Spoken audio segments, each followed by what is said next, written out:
Welcome to the World Tour of Meditation. Our purpose here is to go around the world and dispel myths around meditation so that you can actually access deep inner peace, calm, joy, and connection with yourself. And today I'm so delighted to have with us Aimée Lissantheia, who is not only the author of The Amazing Adventures of Melissa B., but also facilitates honey ceremonies, guides women across the land, and works a lot with honeybees in her meditation teaching and practice. What would you like to add to that, Aimée? I'm just so grateful to be here with you, Daksha, and the opportunity to share and to connect. I'm so delighted that you're here too, Aimée. Thank you so much. This is beautiful. Tell me a little bit about how you started to work with honeybees from a spiritual or meditation perspective. It was all very mysterious and magical. They just kept showing up in my life in unexpected ways, and were really intrinsic to a healing journey that I was on. So I was having really terrible, massive insomnia, anxiety, depression. And so even just to survive during each day, I realized that dropping into a space of meditation was the way I was able to rejuvenate myself, or try to get into the center of, to put myself as the center of my universe, to be in that calm place in the center of the bee swarm, is the way I look at it now. And so my nervous system was very amped up. There was a lot of adrenaline, it was a lot of yang energy that I was trying to balance. So going into the yin was the way to get there. And when I discovered some humming meditations, that instantly calmed my nervous system, just that vibration of the humming that goes through the whole body, through the bones, through the nervous system. But they had been showing up in interesting ways even before that. I had been familiar with the plight of the honeybees, and it was as though I don't know why, but they just kept showing up to guide me into their world. And I'm so grateful, because now I consider them some of my greatest teachers and guides. I would love to hear more about how they are your greatest teachers and guides, and also why you feel that humming meditation is so powerful. What does it do in your experience? I'll answer the second question first and then go back to the first one. The humming, at first for me, what I really noticed was that I wasn't able to think. It turned off my mind. When I'm humming, my mind, there's no room for the thoughts. So, to calm everything else, it felt like having the mind turned off, having that analyzer turned off, having the monkey mind go into a place where it's just quiet, was then a gateway for me to be able to find that pathway into the calm in my body. Could you show us what that looks like? So yeah, there are a couple of ways. I mean, the easiest way is just to make the sound closing the mouth, and yeah, just humming, simple humming, taking a deep breath in.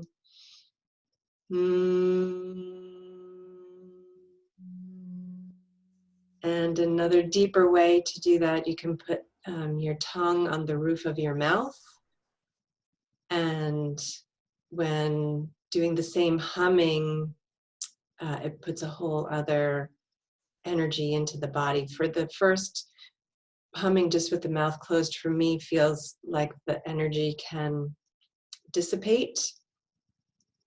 And the bees live from the inside out. This is some of the wisdom from the honeybees. The bees live in the hive for the first few weeks of their life, the maiden bees, the ones that we see in the flowers. They live for their first few weeks just only in the hive, and then they go out.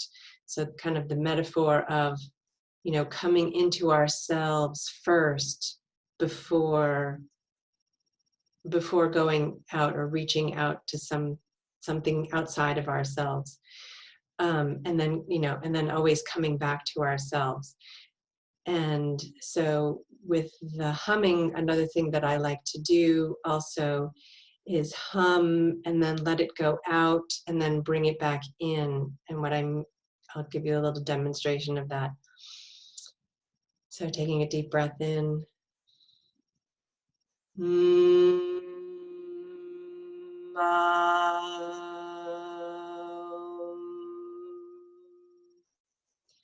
So it's a hum that goes into a ma and then comes back in with an om.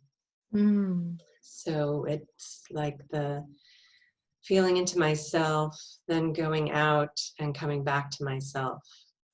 The other thing I love about what you just did is that there's the hum, which is the seed sound of the throat chakra, if you look at the yogic tradition.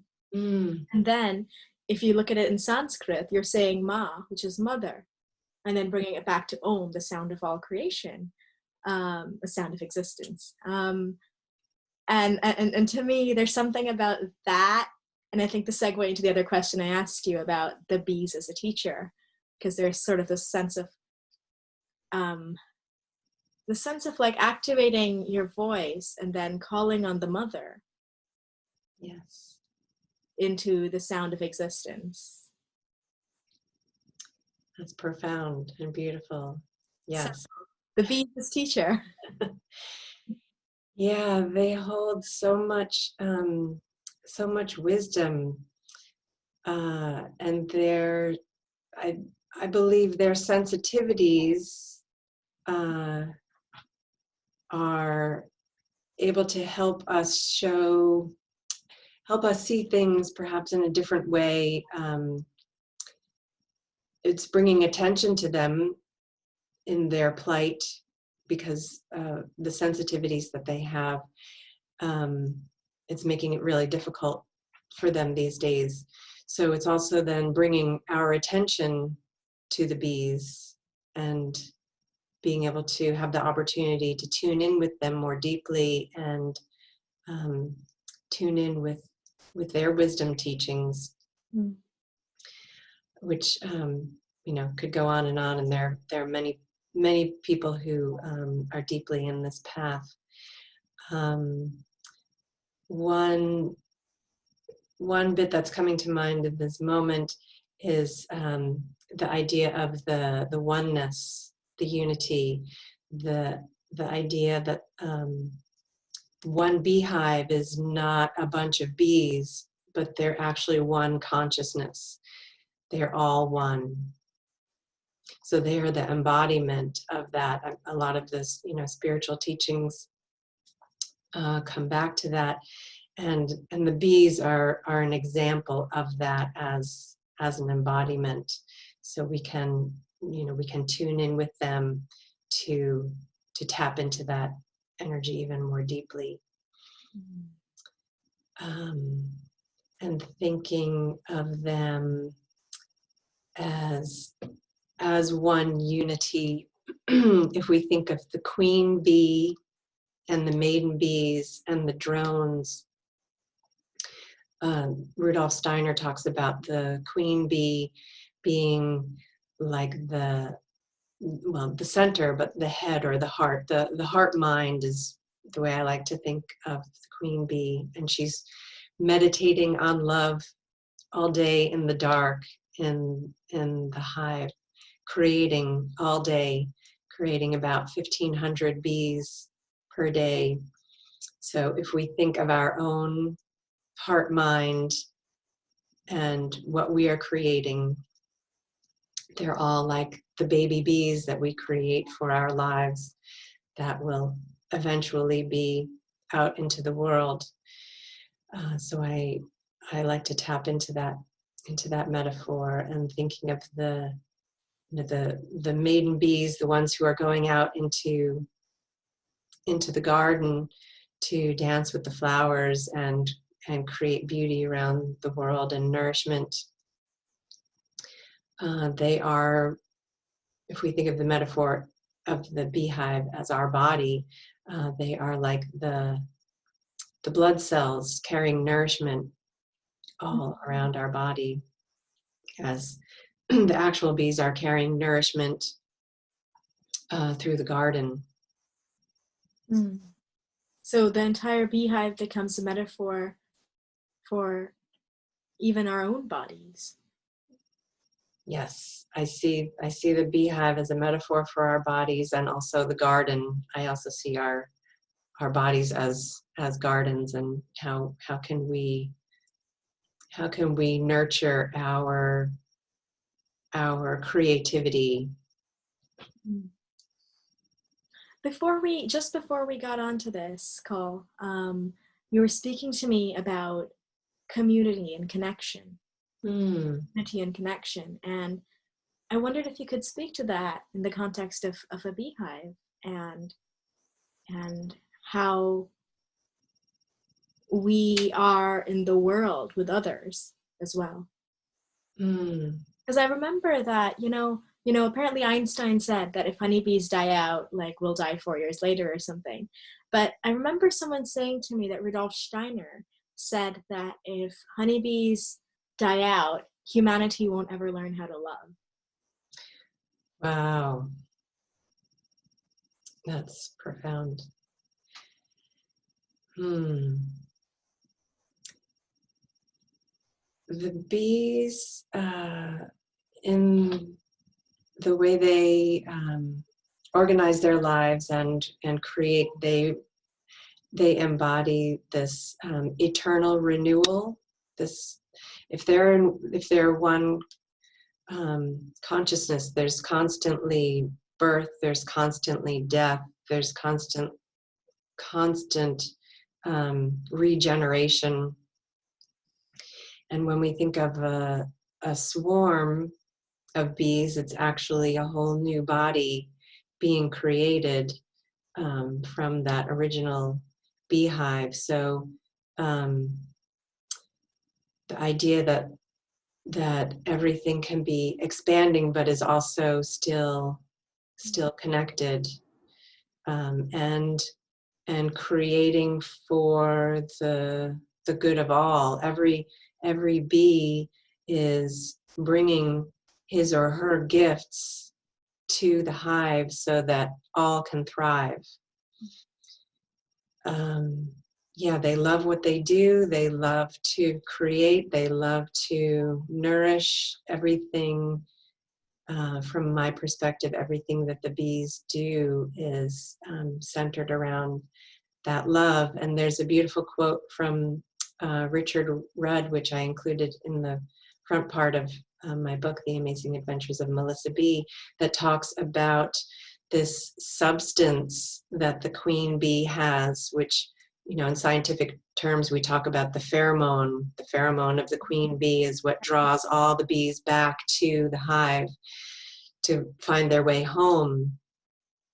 And the substance, from an energetic point of that pheromone, is love.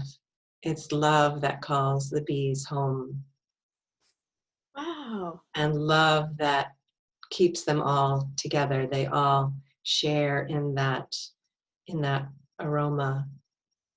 I've never thought of it that way before. Oh, wow. So how do you go about generating that love in your own body and call all the cells, all the blood cells, everything in your body back home? Beautiful question.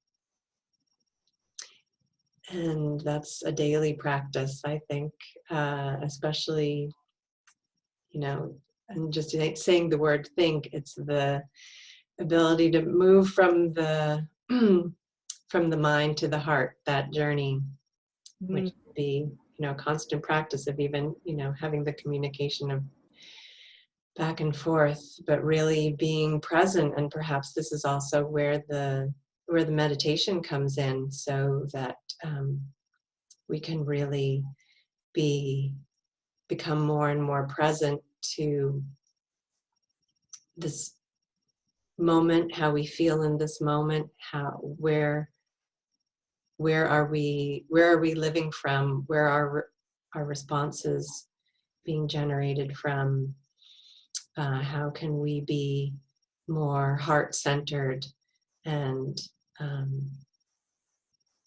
think from what is the highest good for all, as the way the bees are living.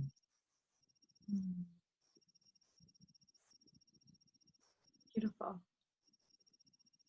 Would you like to tell us more about community or about sleep and insomnia? Well, sleeping is good. Sleeping is important. If we're not sleeping well, it's very difficult to create community.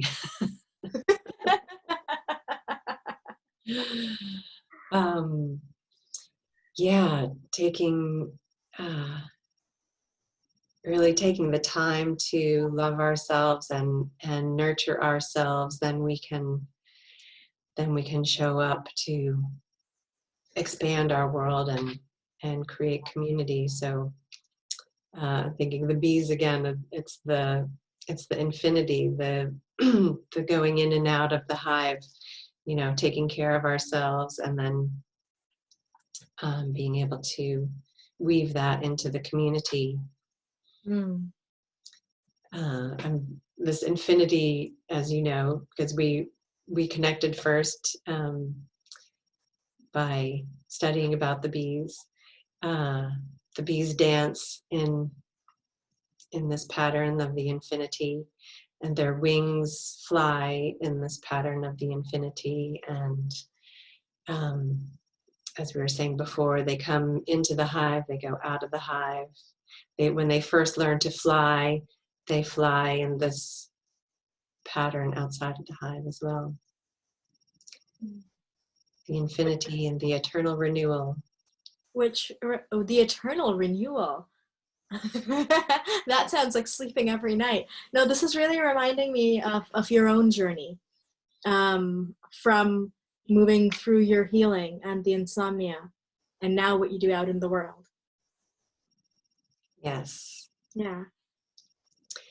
Yeah, it was a long journey, and I'm grateful for all the gifts along the way. Being able to switch my perception of things into finding the gifts and the opportunities has been part of my journey. And I think being able to come to meditation as the still point, to be able to switch those thoughts where I might have been, or I was thinking, how challenging the healing journey was, but then to be able to come to center and then shift that thought and realize, okay, there are gifts that are going to be harvested from these challenges. So to someone who is in the midst of feeling very depressed or feeling extraordinarily stressed, or whose mind is like running like crazy, what would you say? Like, what is it that brought you from there? Because you have been there. Mm-hmm. What is it that brought you from there to finding this still point that honestly can feel so unreachable, idealistic, and are you even for real? It's a Cinderella story. You're there. Perhaps I was shown, because I was in so much pain also, that I actually couldn't move a lot of times, and I would just lay on the earth. So what I perhaps gleaned from that was the more also we can connect with the earth directly, like skin on skin, because the earth has a vibration that our bodies are actually, it's home. The earth is our home. This gives me chills. Wow. Yeah, I mean, we're in a technological age, and so we're often connected with our devices, and our shoes even are have soles that don't allow us to connect with the earth. So every moment to be able to take off shoes and connect with the vibration of the earth can help us retune our bodies as instruments that have, for the period of time that we've been on earth, we've been attuned to the vibration of the earth. We are in our bodies when we can be in the same vibration of the earth. It helps, from my experience, reset ourselves. So a lot of my work is related to the body in that way. And of course the mind and the spirit as well. But if the body is out of tune, it can, from my experience, it can help when we get our body in tune to then bring our mind into tune with the body.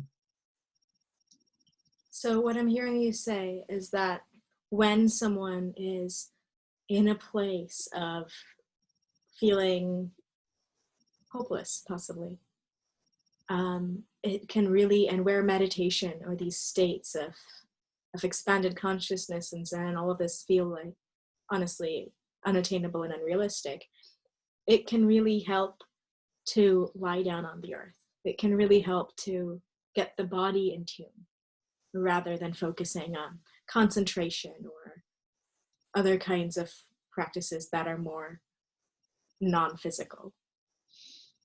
Well, yes, and perhaps everyone has their own process as well, and it is all multidimensional. For me to heal, I had to work with all. I went at it from every aspect that I could, but I do believe it was fundamental for me to connect with nature as much as possible, to be able to open and really commune energetically. All of the plants and the trees are giving off unconditional love all the time, and the more that we can open ourselves, even just to breathe with a tree. One thing I love to still do is just put my back up against a tree and my feet on the earth and just breathe and imagine myself breathing the way the tree is breathing, from the leaves to the roots and the roots to the leaves. That's always very rebalancing for me. And you mentioned that that's guided much of the work that you do now. Yeah, it always comes back to the wisdom of nature. How can we, whatever it is that we're challenged with, retuning ourselves with the wisdom of nature that's all around us, and that is us. Our bodies as the garden, the inner and the outer, within and without. What is some of that work that you do now, Aimée? Well, I love to work with people individually and in groups, and helping us to remember how to create the harmony within ourselves and the harmony with each other and the harmony with nature, back to that idea of the oneness. So I take a lot of inspiration from ancient civilizations and from nature to inform us how can that help us now and the challenges that we have now, and to be able to bring that into our future so we can thrive. Yeah, so a lot of it is about working with the body. As a dancer, I love to move, and so moving meditations are also very intrinsic to my own practices and what I share and inspire with others. And of course, tuning in with nature, and that can even be including going on an adventure.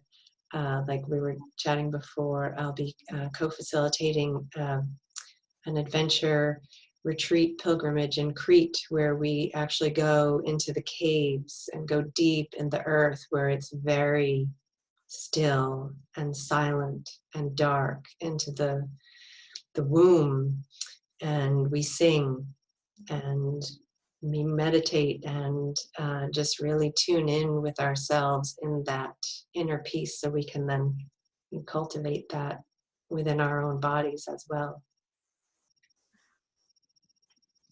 Wow. Mm. When are you doing this? The next one is at the end of May of 2021. We still have a few spots open. How can people learn more about it? There's part of the flyer is on my website. The website is spiralradiance.com, and yeah, I'm happy to connect with anyone that feels the call. Fantastic. Mm. And you mentioned moving meditation and dance. You know, someone texted me out of the blue yesterday. I just have to share this. Someone texted me out of the blue yesterday and asked me, I can find that text, but basically asked me, is dance meditation really a thing? Or is it just some like woo-woo made up stuff? And what would you answer? I mean, I just said yes. Well, the first thought that dropped in was thinking of my son, who's 16 now, but when he was little, and we can probably all relate to this, how do we soothe ourselves? You know, the rocking, holding and rocking. So when I wanted just the most simple way to try to drop into a moving meditation is just to do a repeated, slow, gentle movement that's a rhythm, that creates a rhythm, because our bodies live by rhythms. And so, and the movement can help dispel any energies that might be stuck.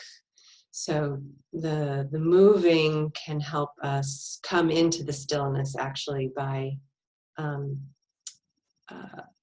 moving any of those extraneous energies that need to be expressed. The like emotion is energy in motion. If we can, move those emotions, then our mind has a better opportunity to come into stillness.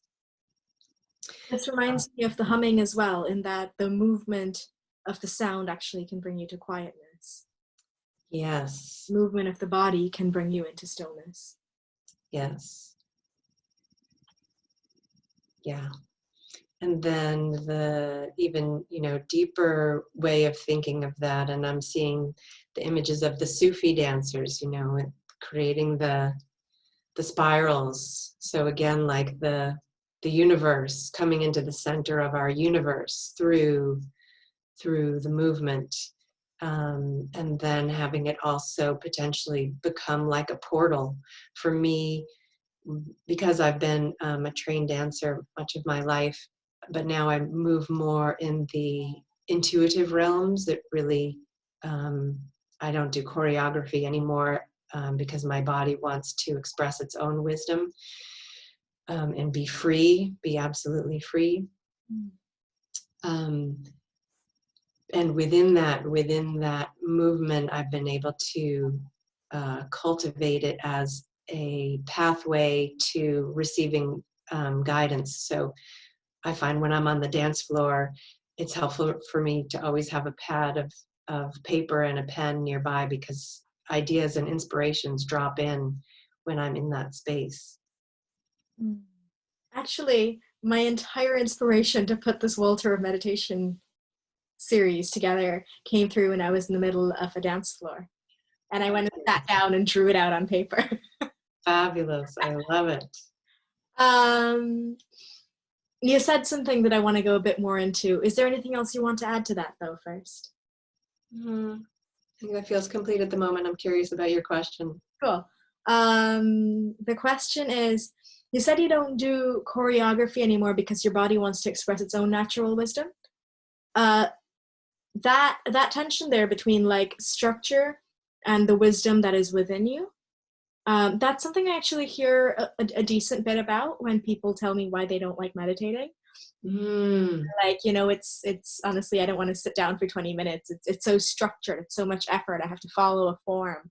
Like, cooking is my meditation, walking is my meditation, running, like, there's so many free flowing things that bring someone connection to self and stillness within themselves that aren't in that structure. So the question's kind of about like that interplay, but also like looking at what is challenging about structure, but also where is it beneficial?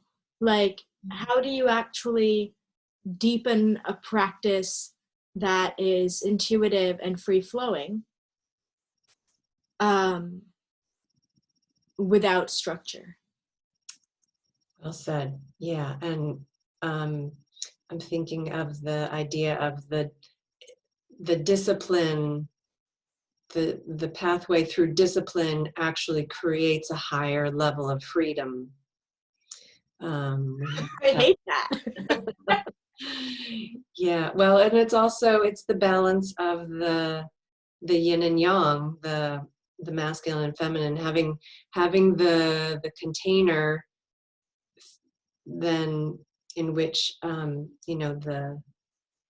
you have a chalice and then the liquid inside can be contained and can flow within that.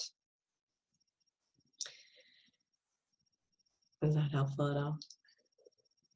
So when you say that you don't choreograph anymore because you like to follow the wisdom of your body, where is your chalice that allows the flowing? What is your chalice then?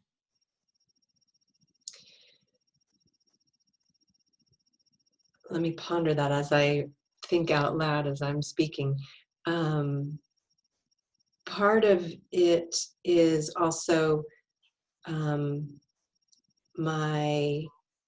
it's a letting go of the mind when I can allow my body to move. It's not a power over situation. It's not my mind telling my body what to do, whereas my body might not feel safe to do something that my mind is telling my body to do, or my body may have something that is, there may be an energy that's stuck, and if I can listen to my body and go into that place and allow it to move, I think that's where the freedom is coming in. And as I'm exploring this now in our conversation, I like to work very much with the elements, with the air, the fire, the water, the earth, which we are all of that in our bodies all the time.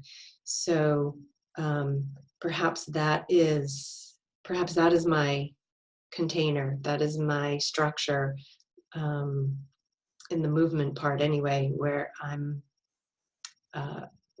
working with the bones and the muscles as, as the earth, and the water is the blood, and the air is the breath, and the fire is my spirit that's moving through me. And the disposition that you have to it is one of listening rather than of command. Yes, that's spot on. I think that's it. The listening perhaps is the overarching container. Which is really interesting, because I think the resistance to, not in your case, but sort of generalizing or taking a step back, the like sort of cultural resistance to choreography or to being scripted or being told how to do something, and which is honestly this very large in the Western world, and now in many parts of the world, almost this resistance to being told what to do, and to religion as well. To be honest, like that comes from I would posit from our conversation that it comes from having your own ability to listen, not being honored. Yes. And not having your ability to listen be your guiding force, and instead have some external command as your guiding force. Yeah, I resonate a lot with what you're sharing. And it also is evoking for me the idea of the aliveness when we're present in the moment with what is happening through us in that moment brings a greater sense of vitality and aliveness. If we're working on something that's been given to us from another time,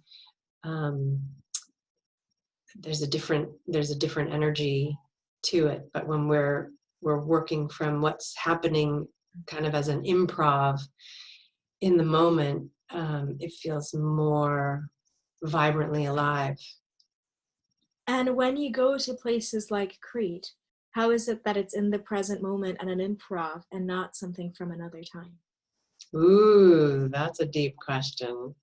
It popped into mind.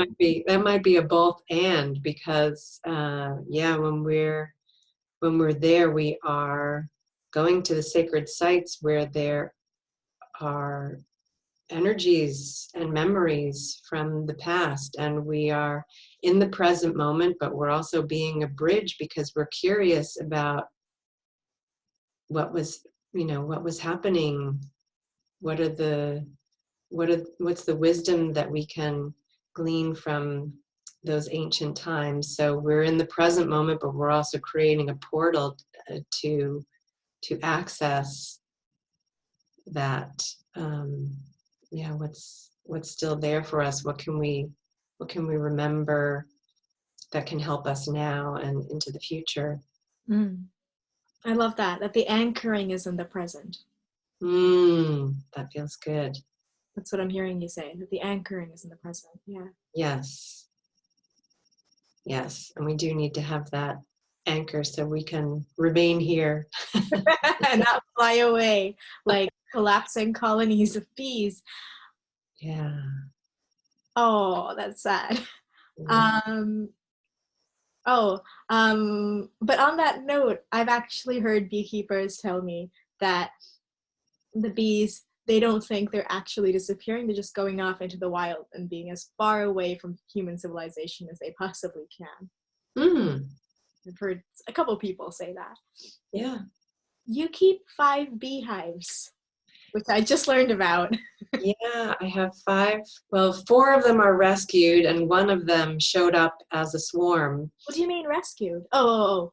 Yeah, someone, they had been in a place where they weren't safe, and so they were captured and put into a hive box and brought to my land, so that they can have a home. I'm mostly a bee guardian. I do tend to them minimally, but I leave all the honey for them and allow them, trusting them that they know what to do, but just giving them a safe place to be. For someone who knows nothing about bees at all, that would mean you're a beekeeper, right? Technically. Okay. Yes. Um, and I love to just actually go and sit with them, sit by the beehive and be in their presence and smell the aromas of the honey and all the nutrients from the flowers that they are bringing into their hive to create that healing container with all of the medicine from the flowers. They're creating that aromatherapy container that is healing for them to keep themselves healthy. And so being able to sit with them and feel their vibration and just tune in with them and smell the aromas, that's another beautiful way to meditate. That popped into mind because I wanted to ask you about what you were saying about listening, being grounded in listening, how that comes out of working with bees.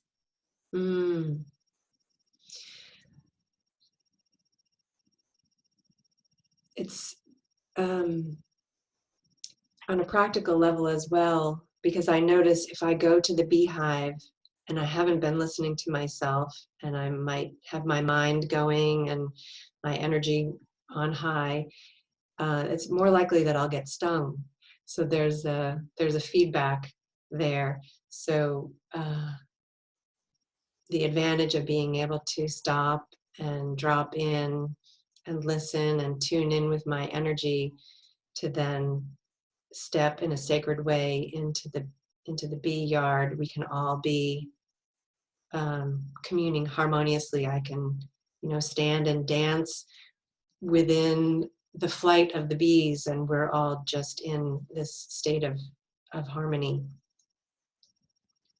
Without that, I don't get stung if I attune myself well. So that's my biofeedback with the bees.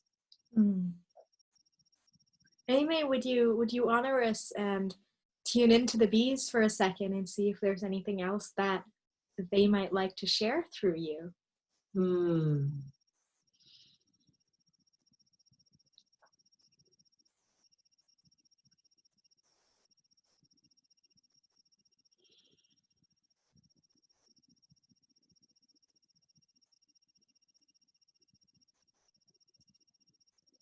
Yeah, remembering the sweetness of life, that we're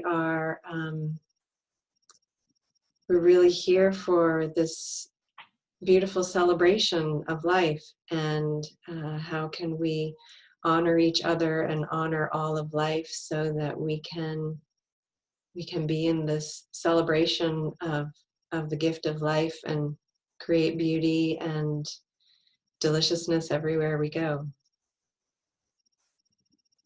Thank you. Is there anything else that I haven't asked you that you'd like to speak to? Something else that I was pondering to share also is about the bees, or these rhythms of life, and the rhythms of nature, and the rhythms of particularly women's bodies, and when we're having our moon cycle, honoring that also as a time of meditation, or a time when our bodies can naturally go into that place of meditation, and being able to really honor that in ourselves, and tap into the wisdom there, and give ourselves time and space to honor that process. And how would you do that if you're someone who doesn't know what it means to honor a process? I think then it comes back to the listening and the intuition again. And from a very simple point of view, being able to take at least a day to just be with the sensations, and give ourselves that love and attention to notice and be witness to the amazing process of creativity that we are in really all the time, and seeing it as sacred. I have friends who absolutely hate it when it's their time of the month. What would you say to allow for the possibility that it could be something that one could maybe see as sacred? Our bodies are really so miraculous. I'm so grateful to have been able to have a child and really tune in with the amazingness that our bodies, have these incredible capabilities to create life, and that's really what it's all about. And I think a lot of the challenges is when we're separated from ourselves, because maybe we have things that we have to do, we have to take care of in our daily schedule, and that's from my experience where the conflict happens. There are other things that we have to do, and we can't necessarily always take the time for ourselves. So my wish would be to inspire everyone to find the time and the space to love ourselves even more in those moments. And there's some really wonderful resources on that. One of my favorites is Miranda Gray. She has a book called The Optimized Woman. That's a wonderful resource. I'll check it out. Thank you. Thank you so much, Aimée. I believe you've made something very, very special for all of us. Oh, I did, and I'm grateful for the catalyst of this opportunity to birth something that I've been asked to create, and so now is the perfect time. A meditation series that is inspired by the bees, and so we created a sampler introduction that is available through the link, and there'll be more to come. That's amazing. What did you enjoy the most about creating it? Well, I'm a creator by nature. I love to create, and it gave me the opportunity to drop in more deeply with the bees, and be a vessel of that vibration, to share the transmission. It's the artist in me is very happy to be in that creative space. That's part of my design, part of my gifts here. And if people are listening to this thinking, wow, I want to co-create and collaborate with you, or I want to come see you as a client, how can they get in touch with you? And what kind of collaborations are you excited about and open to? Well, of course, probably the easiest way is to go to the website, Spiral Radiance. I also have one, amazingmelissab.com, that's related to the book. And I love to work with people who are really wanting to tap into their gifts so they can be fully expressed and have a really fulfilling life. I also love to work with people who are completely broken open and are going through massive transformation and rebirthing themselves, which was my experience. So to be a guide, a way shower, a mentor, through the darkness, to find the gifts, to rediscover ourselves, to remember ourselves, and be on that sacred journey together of coming to really love the life we live so that we can live a life of love. Thank you so much. I love the way you pause between and remember. Really connote how it is really about remembering. Yeah, well, sometimes we get just completely pulled apart and we forget, and then we remember and we forget and we remember, and it's another one of those rhythms. Beautiful. Thank you so much for your time. It's A pleasure. really an honor and a delight, and always wonderful to connect with you, and yeah, really beautiful. Thank you so much for this opportunity. Thank you.